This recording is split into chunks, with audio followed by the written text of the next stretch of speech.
আপনাদের অফিস কয়টায়? কয়টা বাজে?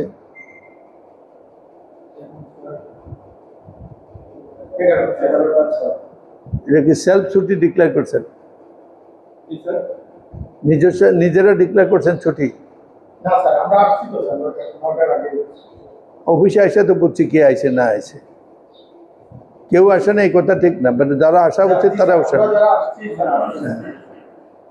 লিখে দেন 9টার সময় কয়জন আসছে কয়জন আসছে না, রাইট ইট ডাউন। আপনি যে ভদ্রলোককে জিজ্ঞেস করছেন না, এই সিরিয়ালে অংশে সব সিগনেচার করছে। এই যে আমি এবার হাতে নাতে যা ধরছি, আমি খাতা টাল দিছি দেবে না, আমি জোর করে লিখেছি। দেখো উনি দেখো, তোমরা দেও না।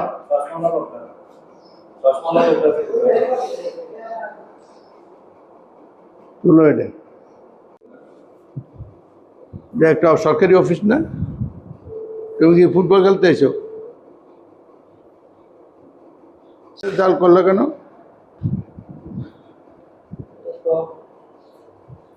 যাদের সিগনেচার দিছি ওদেরকে হাজির করো। যাদের নাম আপনি লিখছেন আর নাম লিখনে আমি আমার ঈদের আগে স্কিপ হয়েছে। আচ্ছা, তুমি স্কেপ করার কে? অ্যাকাউন্টেন্ট? না, আমি আমারটা দিছি, অন্য না। আগে সিগনেচার কেন দিয়েছো তুমি? ঈদের আগে ইউ ক্যানট। যে আপনাদের অফিসে আসছিলাম, এক্সচেঞ্জ অফিসে, এখনো এক্সচেঞ্জ সাহেব পৌঁছান নাই। অফিস অলমোস্ট খালি। তারপরে এক অফিসের রুমের মধ্যে দিয়ে পানি যাইতেছে।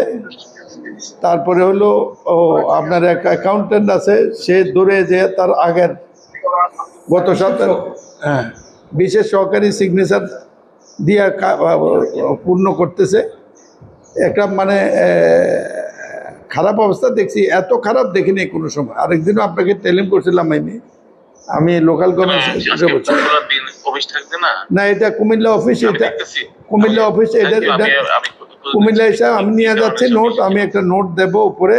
আমি আরেকদিনও বলছি, আপনাকে বলার চেষ্টা করেছি, আপনাদের মন্ত্রীকে আমি বলার চেষ্টা করছি, পাবলিক হেলথ নিজেরই কোনো হেলথ নাই। আমার মনে হয় এটা ডিপার্টমেন্টে ক্লোজ করা উচিত। আমি পার্সোনালি এলিগেশন করলাম। আমি এর আগে একটা অফিসে গেছি, একটা কিছু ফল্ট ধরার সুযোগ পাইনি। ঠিক আছে, আমাদের এখানে যে এস্টিমেটর সাহেব ছিলেন না, উনি ছুটিতে আছেন। উনি আগে ছুটি নিয়েছেন অফিস থেকে। আর আমিও ব্যক্তিগতভাবে দেখা যায় যে ওই যে আমি নিজেও 2টা অফিসের দায়িত্ব, তো আমি ব্রাউন্ড অফিসে ছিলাম, সেখান থেকে আমার এমপি মদের সাথে কথা হয়েছে, সেখান থেকে আমি চলে আসছি কুমিল্লাতে। আর স্বাক্ষরের যে ব্যাপারটা বললেন, যার নামে বলা হয়েছে অফিস সহকারী আমাদের, সে নিয়মিত অফিস করে এবং সে আগে কোনো অনুপস্থিতির রেকর্ড নেই তার গত 1-1.5 মাসে। তো হয়তো বা স্বাক্ষর করতে ভুলে গিয়েছিল, সে ব্যাপারটা হয়তো পরে ওভাররাইট হয়েছে কিনা সেটা একটু দেখতে হবে। এটা করাটা ঠিক না আসলে। তবে সে নিয়মিত অফিস করে এবং অফিসে উপস্থিত ছিল নিয়মিতভাবে। হ্যাঁ, এটা হয়তো বা এটা অবশ্যই, তবে এটা নিয়মিতভাবে করা উচিত, প্রতিদিন এসে সকালে স্বাক্ষর করা উচিত সকলের। তবে সে অনুপস্থিত ছিল। ঈদের পর দিন তো সবাই চলে আসে, মোটামুটি সবাই উপস্থিত ছিল। আমাদের এসি স্যারও ঢাকায় ছিলেন, উনি ঢাকা হেডকোয়ার্টারে গিয়েছেন। আমিও তো পরবর্তীতে ওনার এমপি মদের সাথে কথা বলার পরে ব্রাউন্ড থেকে চলে আসছি। আমাদের ব্রাউন্ড অফিস শেষ করে অফিস করতে পারেন এখানে আসলে সামান্য একটু সময় ব্যয় করে তারপর আবার কুমিল্লা অফিসে চলে আসলাম। আমরা এটা সবাইকে সতর্ক করে দেবো, সবাই যেন সকালে এসে উপস্থিত হয়ে সাথে সাথে সবাই নির্ধারিত দিনের স্বাক্ষরটা দিনে করে, যেন এটা পরবর্তীতে কোনো এটা মিসটাইমিং না হয় বা কোনো এই ধরনের কোনো মানে উদ্ভূতকর পরিস্থিতির সৃষ্টি না হয়। এমনি আমাদের এখানে আসলে সবাই উপস্থিত থাকে নিয়মিতভাবে অফিস করে, এবং সবাই ছুটি নিয়ে যায়, কোনো জায়গায় কোনো জরুরি প্রয়োজন থাকলে তারা ছুটি নিয়ে যায়। তো আমরা একটা নোটিশ করে দেবো সবাইকে, সবাই যেন নিয়মিতভাবে স্বাক্ষরটা করে ফেলে প্রতিদিনের। ঢালাইয়ের সেরা প্রিমিয়ার সিমেন্ট।